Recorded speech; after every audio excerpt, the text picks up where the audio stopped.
A very good morning. It's just past 8 this 11th October morning, and we're back again with another edition of Breakfast Show. I'm Anil Thomas. Over the next 1 hour, we'll take you through the major happenings across India and the globe from the field of politics, business and sports.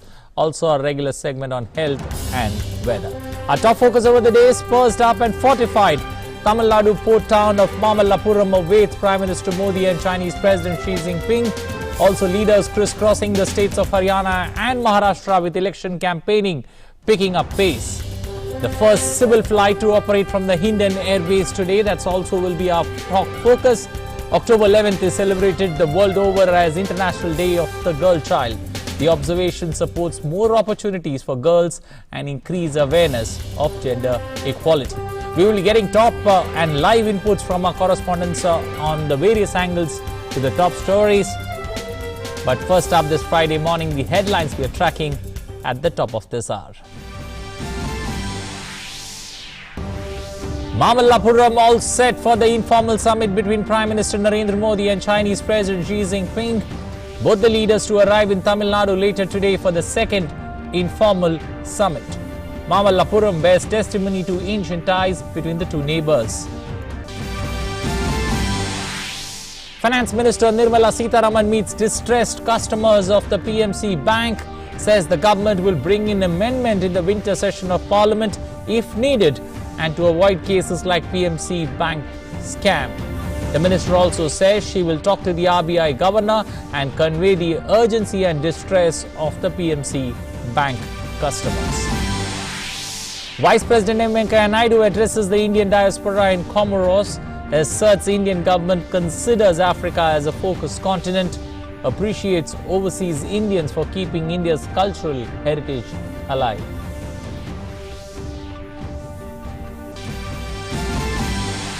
In international news, Turkey continues military operation against Kurdish targets in northeast Syria for the second consecutive day. Thousands of people forced to flee due to the attacks. And in sports, Mayank Agarwal scores his second 100 of the Test series against South Africa in Pune. India ended day one in a comfortable position at 273 for the loss of 3 wickets.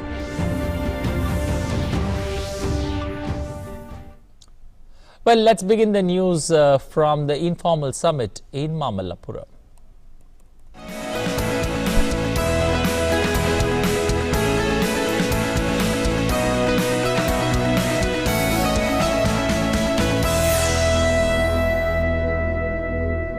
Well, it won't be an exaggeration to say that India, led by Prime Minister Narendra Modi, and China under President Xi Jinping have introduced the concept of informal summits into diplomatic parlance. We trace the journey from Wuhan to Mamallapuram. Chinese President Xi Jinping is arriving in India today for the second informal summit with Prime Minister Narendra Modi at Mamallapuram in Tamil Nadu. The stage is all set for a grand welcome.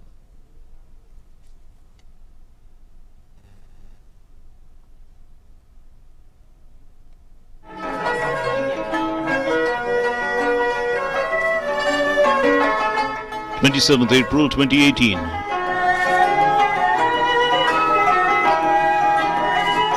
Day one of Prime Minister Narendra Modi's two-day informal Wuhan summit ending with this tune that says it all. In a picture-perfect moment, China saying, "Ye vada raha," a promise made to walk side by side with India. And keeping the promise, President Xi will touch down in Chennai for the Mamallapuram summit on Friday. The stage is all set for a grand welcome. The two leaders will walk the talk at historic sites including the Shore Temple, Arjuna's Penance and the Panch Rathas. On Saturday, Prime Minister Narendra Modi will host President Xi for one-on-one as well as delegation-level talks at the Fisherman's Cove in Chennai.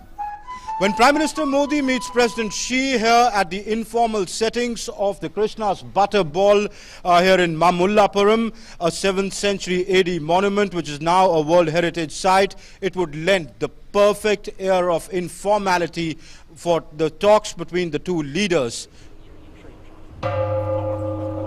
Rewinding to Wuhan, the warmth and camaraderie both leaders share was visible as they took a long walk by the iconic East Lake.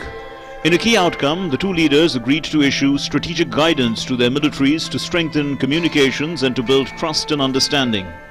It's an opportune time that the two leaders are meeting, and I do hope that the understanding reached between the two leaders at the end of the two-day summit will provide some stability and predictability to the bilateral relations.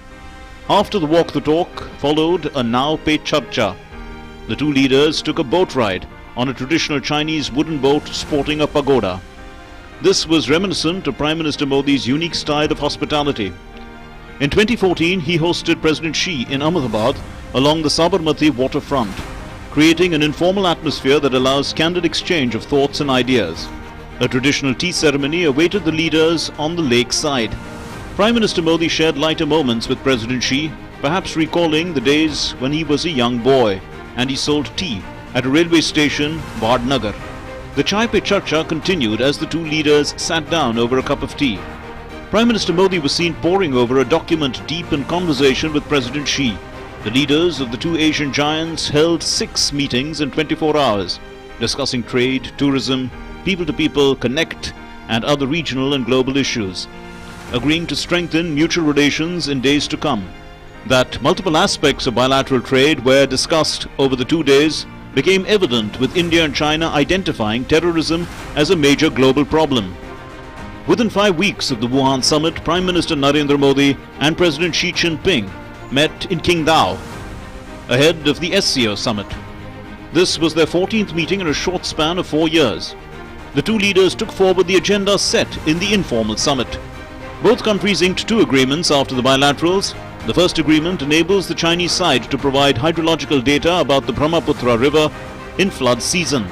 It also enables the Chinese side to provide hydrological data if water levels exceed mutually agreed levels during non-flood season. The second agreement relates to facilitation of export of rice from India to China. In 2018, Prime Minister Narendra Modi and President Xi also met during the BRICS summit in Johannesburg, as well as on the sidelines of the G20 summit in Buenos Aires. In 2019, the two leaders met during the SCO summit in Bishkek and on the sidelines of the Osaka G20 summit. The power-packed 2 days at Mamallapuram will be their 3rd meeting this year.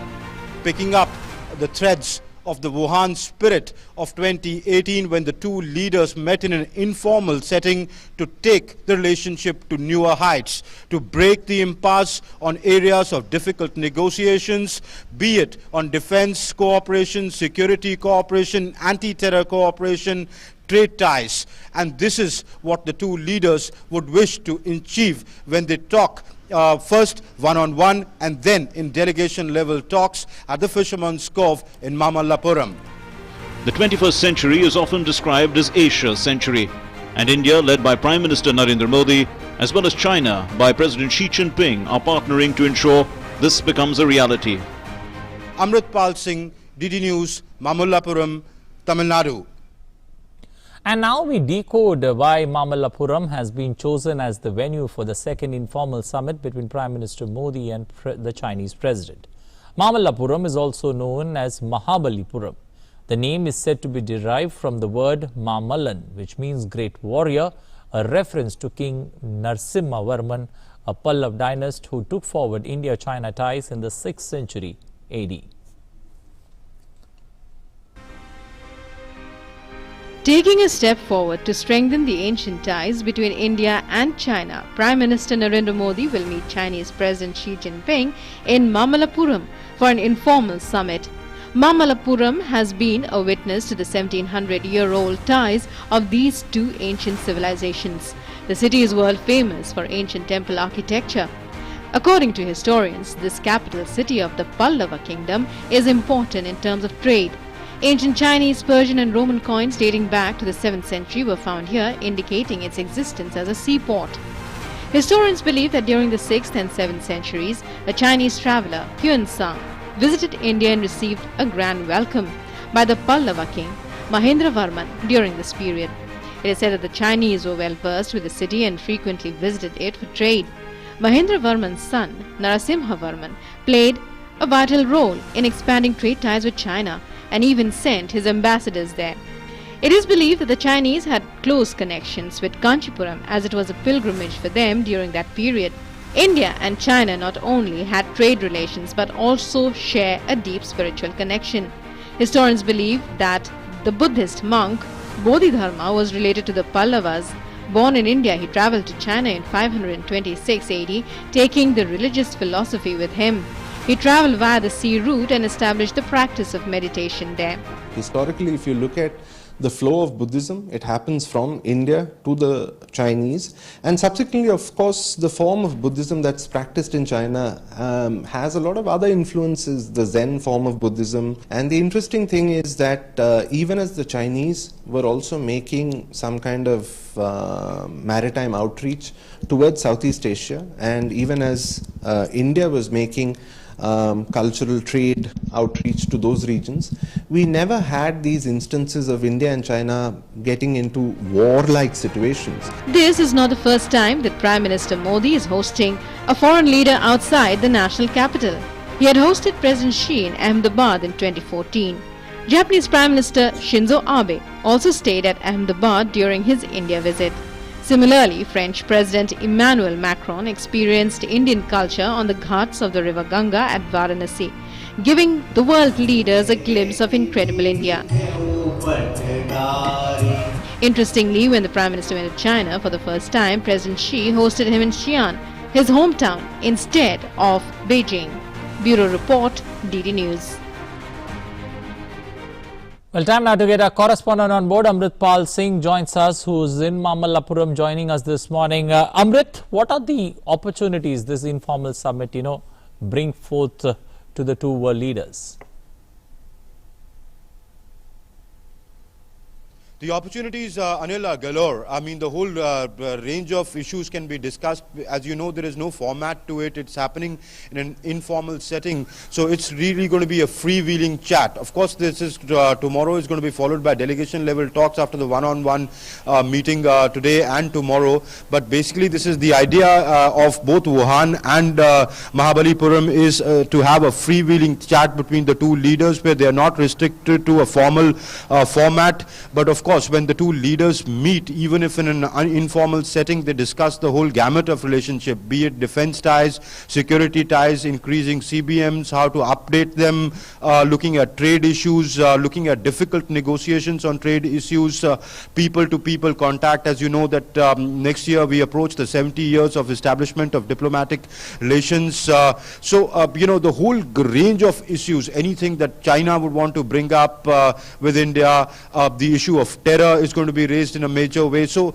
the discussions, the entire gamut of the relationship is going to be discussed today. But the significant thing is that when Prime Minister Modi receives President Xi here this evening at the Krishna Butter Ball, and he takes a walk with him right up to the Arjuna's penance, and later takes him to the Pancharath and then to the Shore Temple, where a cultural evening is organized for him, and also Prime Minister will host a dinner for the visiting dignitary. The idea would be to build on cultural, emotional, historical ties, and do that in a nice setting where the sea breeze is, the gentle sea breeze is blowing. It's a picturesque setting, so that the two leaders can interact with each other in a very freewheeling format. Amrit, is this another step forward in Prime Minister Modi showcasing incredible India to world leaders?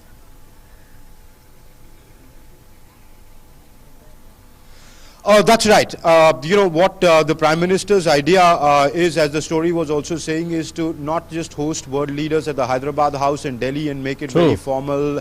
And, the idea is to take them out to other cities, which he has been doing, whether hosting President Xi earlier by the Sabarmati river in Ahmedabad, and, that historic picture of the two leaders sitting on a swing while the Gujarati Garba was on, and he tasting Gujarati delicacies.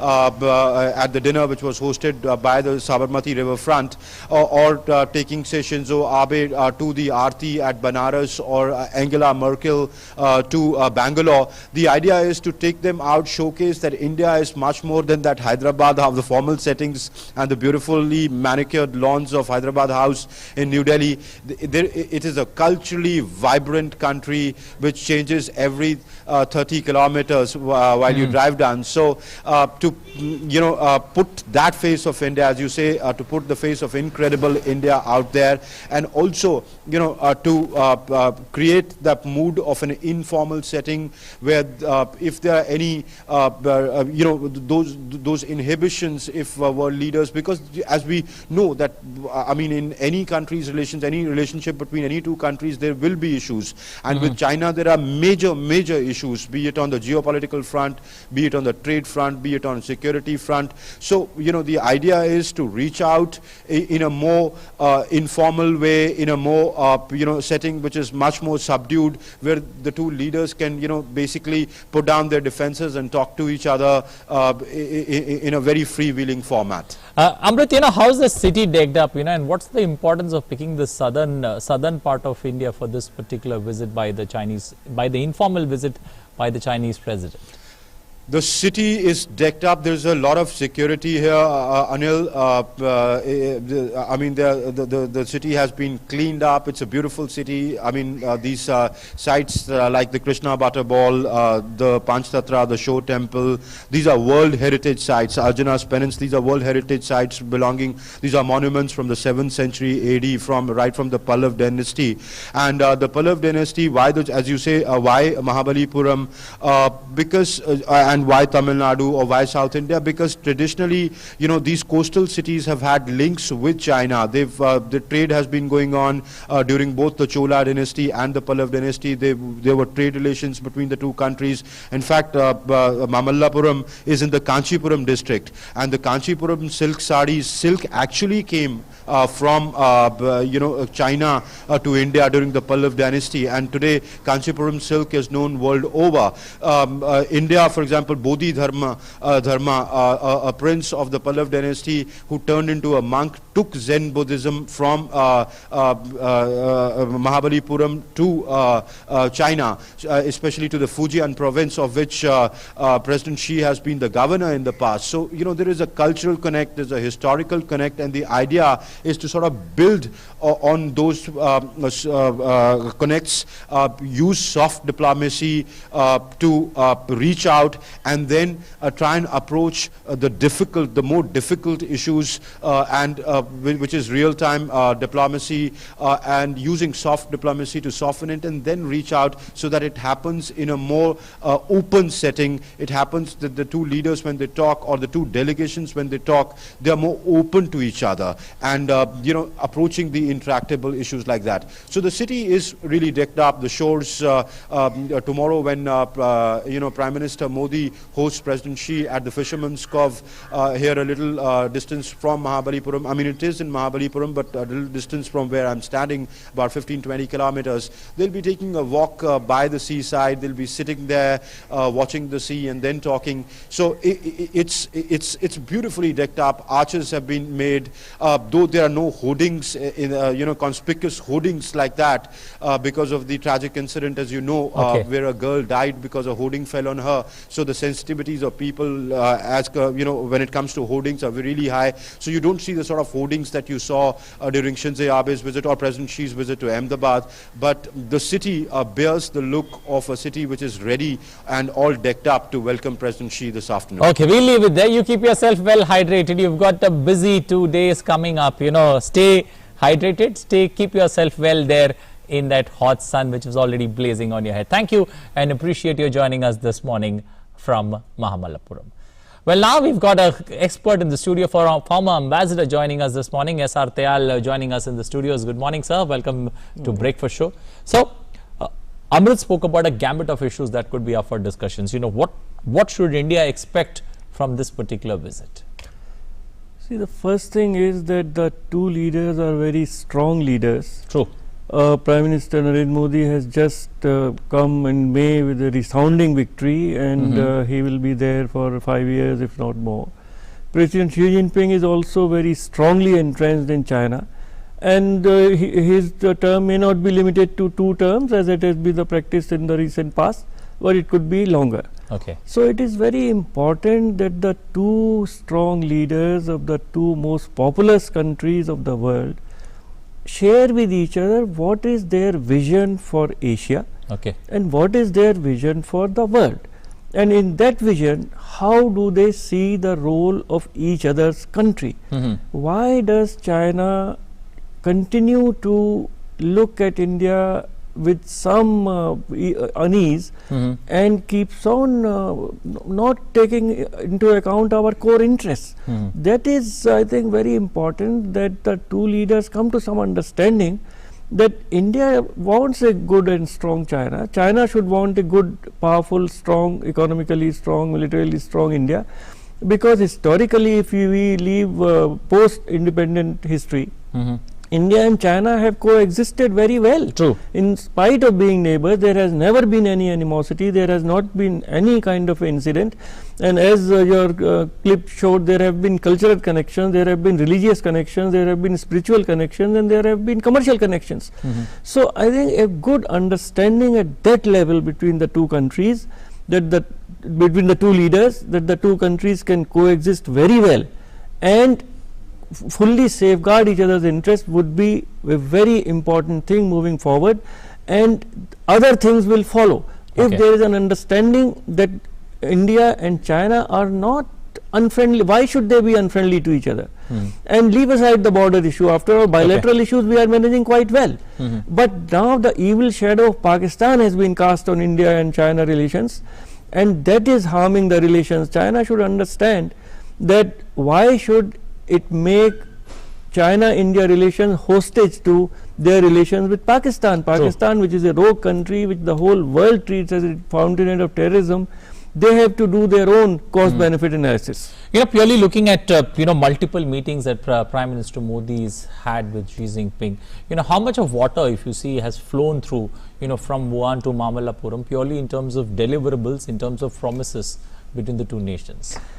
I think after Wuhan, the whole atmosphere changed. There was a strategic guidance by the 2 leaders to the military and defense of the 2 countries, and after Doklam of 2017, really there has not been any incident of that magnitude and of such a long period. Of course, some part of the border is not demarcated, line of actual control is really not demarcated.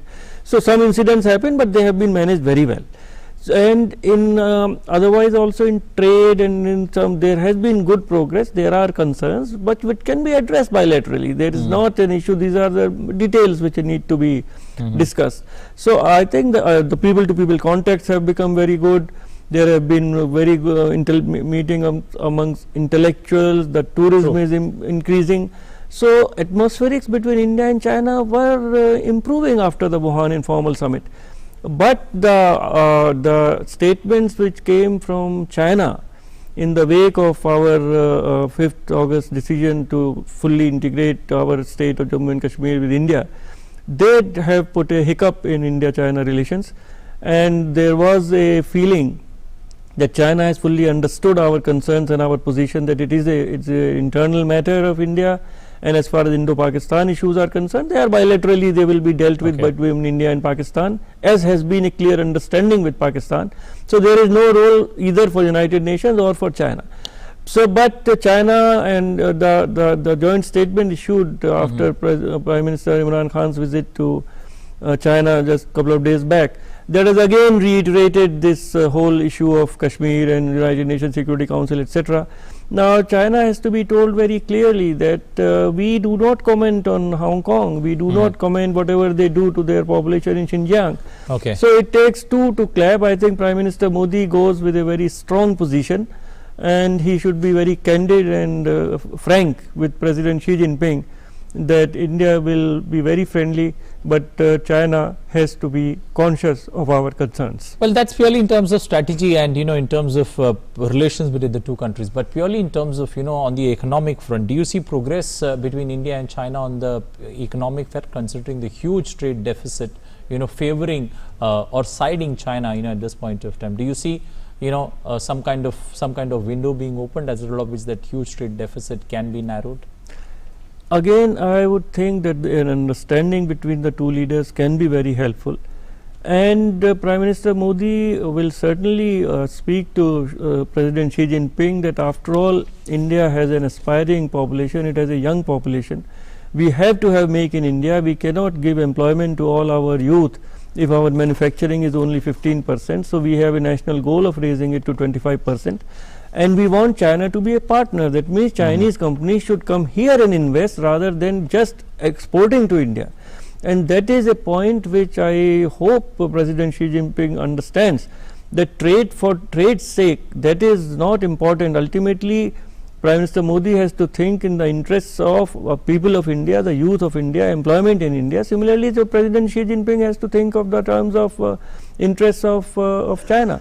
So, in the context, well, let us say regional comprehensive economic partnership, which is being discussed under the auspices of ASEAN, again we want, if the Chinese goods, the tariff is lowered on Chinese goods, then it will adversely affect manufacturing in India. So, the Chinese leader must understand that it is a slow process, it is a gradual process. Indian market will be open to Chinese goods, but after some time, and an understanding at the top level between the two leaders can be very helpful, so that the Chinese negotiators in RCEP take a line which is understanding of the Indian position. Okay, we'll leave with the Ambassador Tayal. Thank you and appreciate you joining us this morning. Let's hope that the exchange of views between the two world leaders deepens India-China relations there. Thank you once again for joining us in the studios. Moving ahead, Vice President M. Venkaiah Naidu on Thursday kickstarted his 5-day tour of Comoros and Sierra Leone by declaring that India accorded highest priority to deepening its engagement with African nations. Vice President has asserted that the Indian government considers Africa as a focus continent, as evidenced by 32 outgoing visits at the levels of President, Vice President and the Prime Minister during the last 5 years. India has also decided to open 18 new embassies in Africa. My dear sisters and brothers, Africa has been accorded top priority by Government of India and declared as a focus continent of our relations with Africa has intensified in the last 5 years. We have decided to open 18 new embassies in Africa, taking the total number of Indian missions in Africa to 47. Our trade has registered 12% increase from the previous year and is at $69 billion. India is now the 5th largest investor in Africa with a cumulative investment of $54 billion. In his first engage in Comoros, the Vice President addressed the Indian diaspora and urged them to join in scripting New India's growth story, along with 3 other Ds: democracy, demand and demographic dividend. While lauding the Indians based in Comoros for sharing their prosperity within Comorian brothers and sisters, he asked them to make Comoros more prosperous and also contribute to India's growth. I am glad to know that Comorian brothers and sisters have accepted you as part of their larger Comorian family with great warmth and affection, due to which you have settled down well in this country. I am impressed to learn that Comoros has a small but active Indian diaspora, and I am happy to note that despite being only about 250 in number, you have made significant contribution in various fields, including social and economic. I am happy that the Indian community enjoys a reputation of being a peace-loving community and has been able to assimilate well with the locals. While referring to measures taken by government to boost economy, Vice President said that our policy is not only lucrative but also has become simpler. He added that policy is now of red carpet and not red tape. Doing business in India is not only lucrative to investors but also becoming simpler. India has jumped 65 positions on the World Bank's Ease of Doing Business Index and now placed at the 77th rank among the 90 countries. Our policy now is, earlier people used to complain about red tape, means delay. Now the government policy is red carpet. Whoever want to invest in India, a red carpet is laid to all of them. That is the policy. Earlier, Vice President Venkaiah Naidu was accorded military honours and warmly received by the President of the Union of Comoros, Azali Osumani, upon his arrival in the Comorian capital. India and Comoros are also expected to sign several agreements in the presence of both the dignitaries. Back home, after the release of water in some areas in Patna, it has become a big challenge for the health department to protect the local people from waterborne diseases. Seeing the seriousness of the situation, the health department has set up medical camps in Rajendra Nagar, Kankarbagh and other affected areas. About 100 employees have been deployed in these camps. These include doctors and pharmacists. The department has also deployed Ayush doctors in these special camps. 75 medical camps are working in the city areas to contain any outbreak of vector-borne diseases. Waterlogging 50 teams with fogging equipment have been deployed to spray the liquid in mosquito-prone areas. Union Minister Ravi Shankar Prasad has visited the PMCH and waterlogged areas of Patna city. He's assured every possible assistance from the centre in these camps, along with medical advice, paracetamol, ORS and medicines to clean the contaminated water. Besides, many other important medicines are being provided free of cost to the people.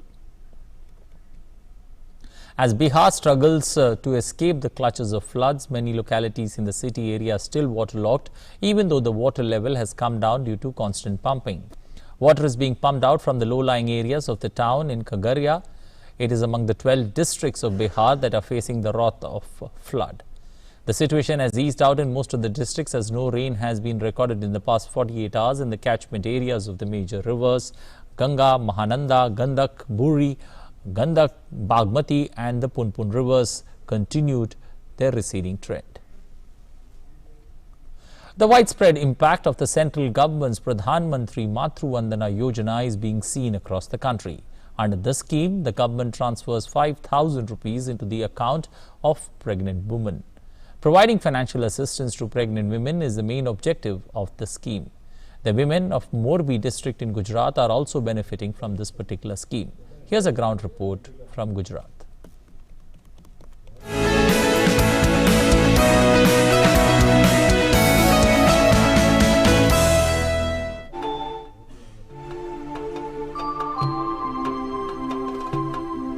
Under the Prime Minister Matru Vandana Yojana, pregnant women are being offered financial assistance of 5,000 rupees. Under the scheme, expecting mothers get help in accessing health and medical services at the time of giving birth. Jigna Ben, a resident of Gujarat's Morbi, has benefited under the Pradhan Mantri Matru Vandana Yojana. She got to know of this scheme through an Anganwadi worker. Under the scheme, 5,000 rupees were transferred into her account to ease out her financial burden of giving birth to her child. She thanks the Prime Minister for the scheme. ये सरकार ने जो योजना बाहर निकाली है वो पैसे में बहुत फायदा कारक बनी हुई और इससे भी मेरी प्रेगनेंसी में बहुत काम आया है और उससे मेरे बच्चों को मैंने बहुत सारा हॉस्पिटल में खर्चा हुआ था वही भी काम आया है और खाने पीने में भी ये हमने आंगनवाड़ी वो बहन है उसने हमें ये सब सिखाया था। पहली बार जब कराया था तब 1000 रुपये मिले थे, फिर दूसरी बार 2000 और फिर डिलीवरी के टाइम भी 2000 मिले थे। उससे पूरे 5000 मिले तो हमें बहुत ही उससे लाभ मिला है। Nearly 7,000 women of Morbi district have received benefit of Pradhan Mantri Matru Vandana Yojana. The most important thing about the scheme is that the funds are being transferred directly to the bank account of the beneficiary women through DBT. And the benefit of the scheme is being given to pregnant women across all income groups. Bureau Report, DD News.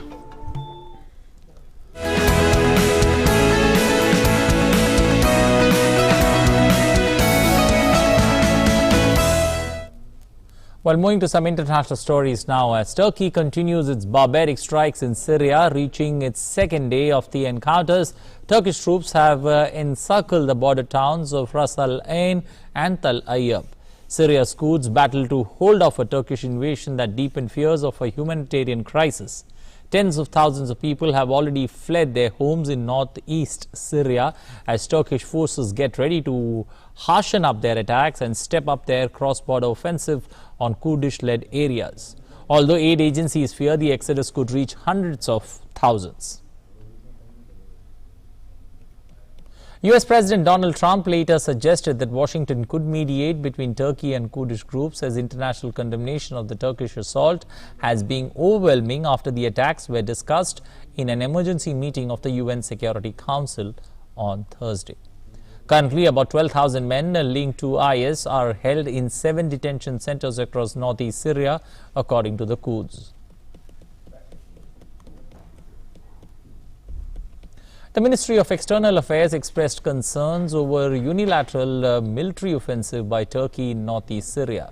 The MEA in a statement said that we are deeply concerned at the unilateral military offensive by Turkey in northeast Syria.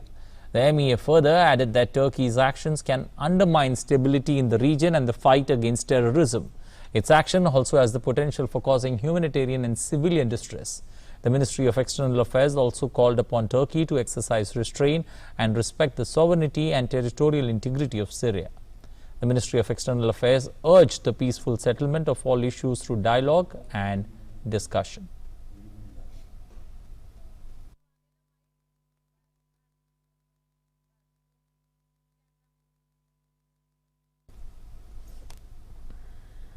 Well, time now to get you the latest in the world of business and finance. Let me welcome my colleague Arun Sharma on board.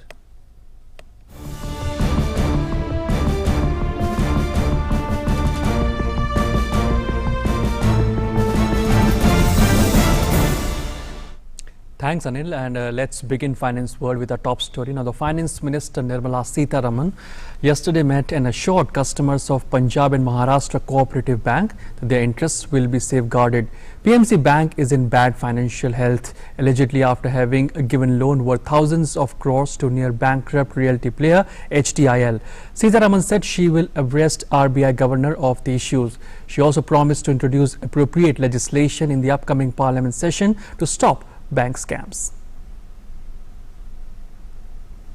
Finance Minister Nirmala Sitharaman on Thursday met a group of distressed customers of the Punjab and Maharashtra Cooperative Bank in Mumbai and promised to bring in legislative changes for upholding of their interests.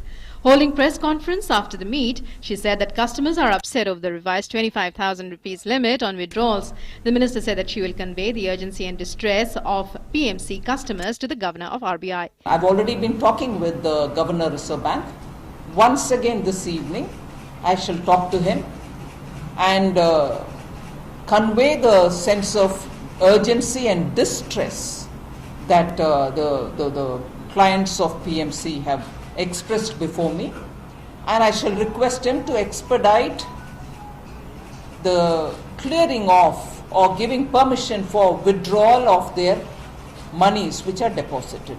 The Finance Minister said that she has asked Finance and Banking Secretaries to hold a meeting with rural and urban secretaries on the issue of different cooperative banks and find out shortcomings. And if need be, respective acts will be amended in the winter session of Parliament. We take necessary legislative steps to, one, prevent such things from happening in the future, empower the regulator better so that he is able to handle such affairs even better. I do not know if there's any shortcoming now. I'm not presuming it.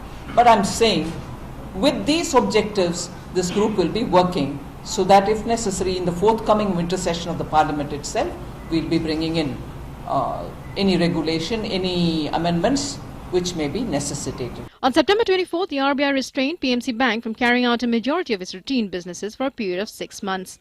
Subsequently, on September 27, the ED launched a separate probe into alleged money laundering case and raided 6 locations in Mumbai. The investigating agency also seized various movable assets, including private jets and cars of housing development and infrastructure promoters Rakesh and Sarang Wadhavan in connection with the PMC Bank case.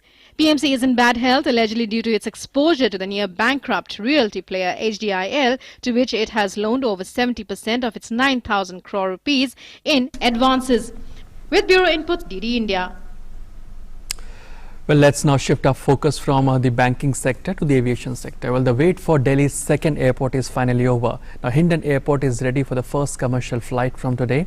The first flight from Hindon will be by Heritage Aviation Company's 9-seater plane, which will take off for Uttarakhand's Pithoragarh district. Now, a 9-seater aircraft will take the first flight for Pithoragarh from the Hindon airport from today.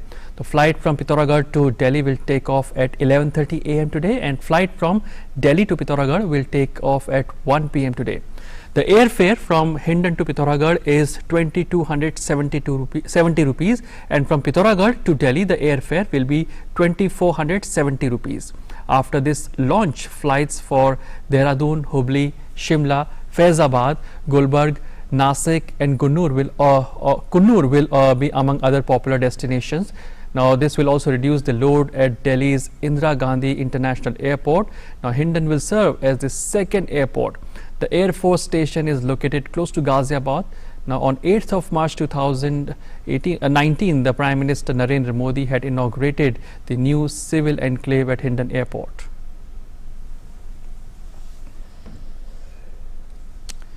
Well, so that's it in today's finance world. But for the news, back to you, Anil.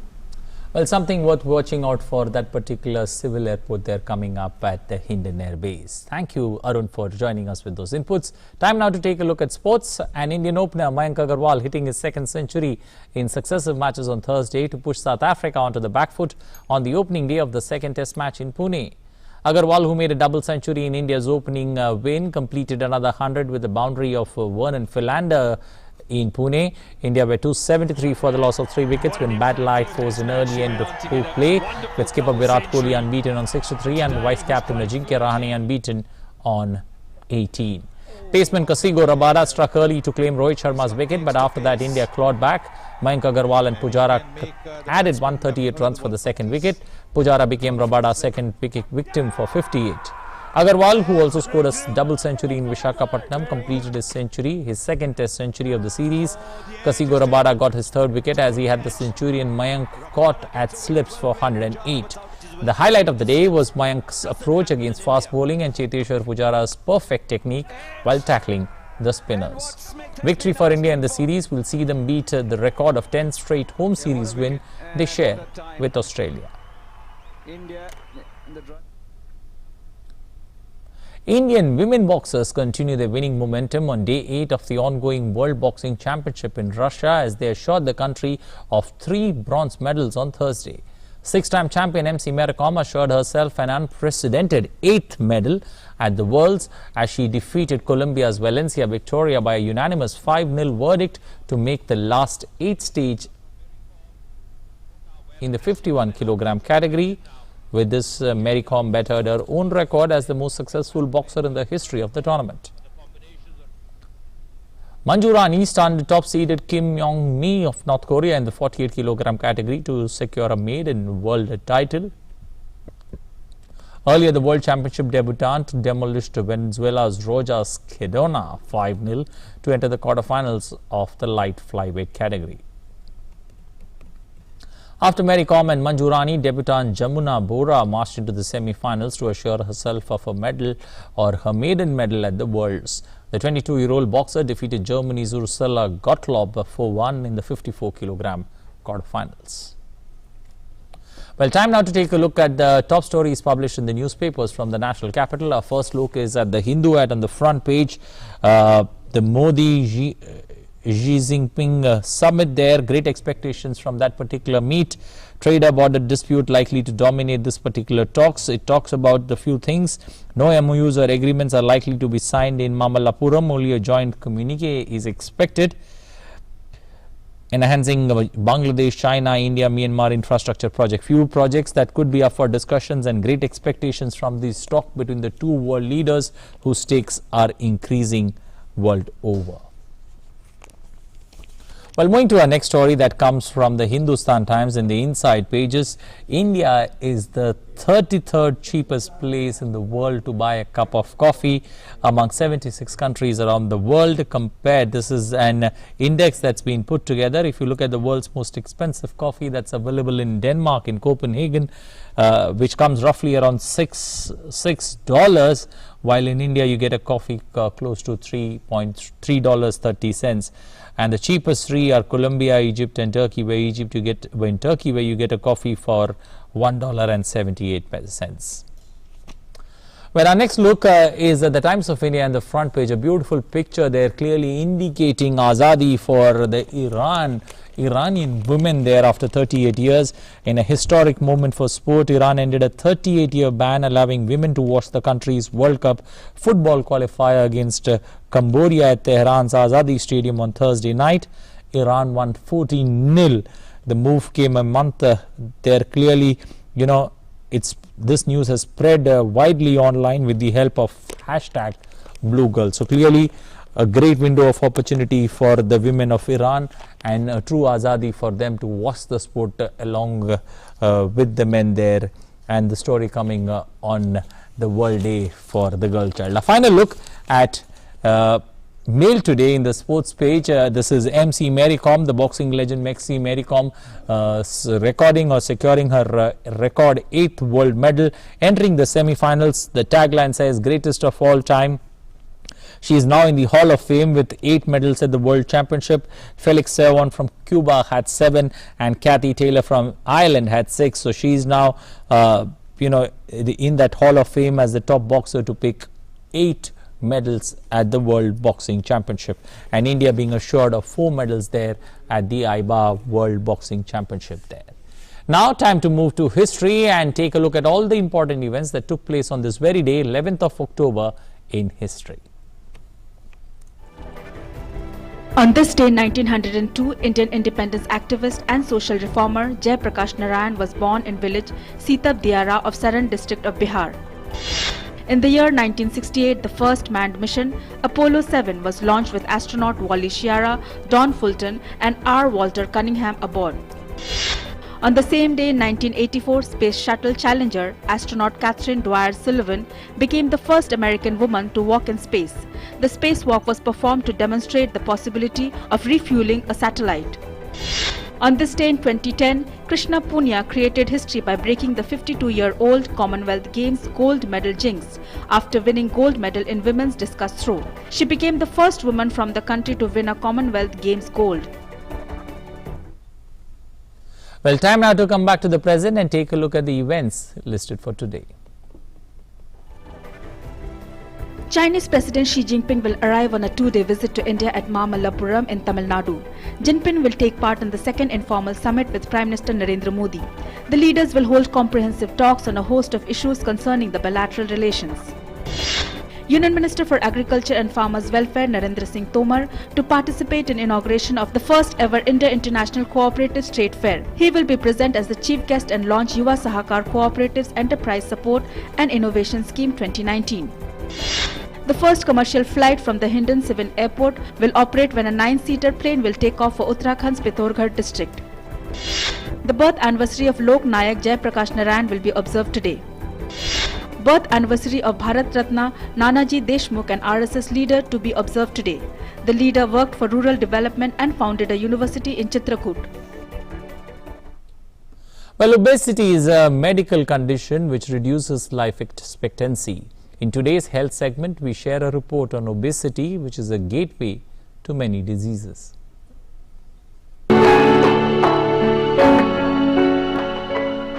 Obesity is a medical condition in which excess body fat is accumulated to an extent that it may cause serious health problems. Obesity reduces life expectancy. Most important complications it can lead to is cardiovascular diseases. It can lead to hypertension, it can lead to stroke, it can lead to cardiac involvement in the form of myocardial infarctions. It leads to a state which causes insulin resistance, and this is the hallmark of metabolic syndrome, that there is an insulin resistance which will lead to diabetes, and further it can lead to musculoskeletal complications such as osteoarthritis. Obesity is now emerging as a threat for kids and adolescents. The trigger to obesity in poor lifestyle and dietary choices are very much visible.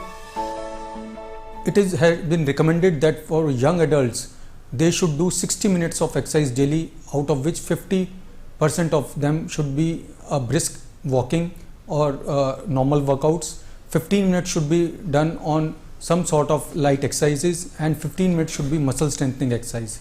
Or for the adult patients, they should do at least 150 minutes per week. That comes out to be around 25 minutes a day of brisk walking is sufficient. There are many drugs which are prescribed for the obesity, but none of them has been proven very efficacious. So developing healthy eating habits is must. You should avoid fats, you should avoid processed foods, you should avoid high carbohydrates, diet rich in protein and low in sugar should be taken. Lifestyle modification is the key to fight being overweight. Take first step to make healthier lifestyle choices in your diet and exercise for weight reduction and reduce the risk of lifestyle diseases. Kiran Bhardwaj, DD News. Well, obesity and malnutrition, two sides of the health crisis. Time for you to take that Fit India campaign seriously and get going to make India fit and keeping yourself healthy. Moving ahead to our good news story, we often hear that if we are not making someone else's life better, then we are wasting our time, and that our lives will become better by making others' lives better. Time and again, we come across people who are putting these words into practice. Our good news story is today about one such person from Bengaluru who will definitely move you to do something the way he does it. Take a look. In a country where healthcare is a luxury that few can afford, there is a doctor who has been doing the impossible, providing free healthcare on his own to the needy for 44 years now. The place he chose, Badarhalli village near Bengaluru, where Dr. Ramanna Rao for the past 44 years has come every Sunday to serve the poor. He takes care of nearly 800 patients every week and has so far cared for 20 lakh people in his free clinic. Every Sunday, the day begins with prayers and Dr. Rao greeting the patients himself, thanking them for the opportunity to serve them. While he is assisted by a team of 30, many of them junior doctors, Dr. Rao himself looks into the patient's ailments. He also holds a monthly full health checkup camp. Both his sons are surgeons and they too help Dr. Rao in his work. In addition to using his expertise in medicine for all this work, Dr. Rao has adopted nearly 15 villages, constructed 800 toilets, and distributes free books and copies among children often, as well as daily need items like toothpaste, soap and shampoo as well. As Ralph Waldo Emerson says, the purpose of life is to be useful, to be honorable, to be compassionate, to have it make some difference that you have lived and lived well. Dr. Rao's life is truly a living example of these words. With Bureau Inputs for Good News India, DD News. Well, time now to take a look at the weather in your city.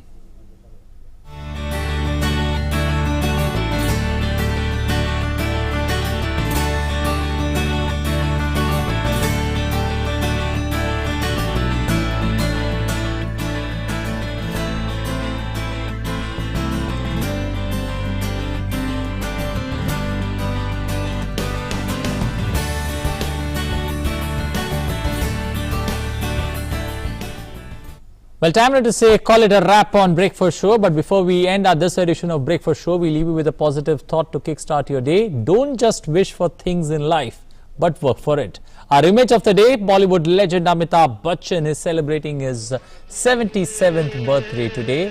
We wish him, he's acted in over 300 blockbuster movies under his belt, continues to still keep us enchanted with his evergreen charm. He's a true inspiration for people across ages. We wish him a very happy birthday. Have a safe and wonderful day ahead. Bye-bye. तेरे बिना कुछ कहीं ना, तेरे बिना भी क्या जीना। नीला आसमां सो गया, नीला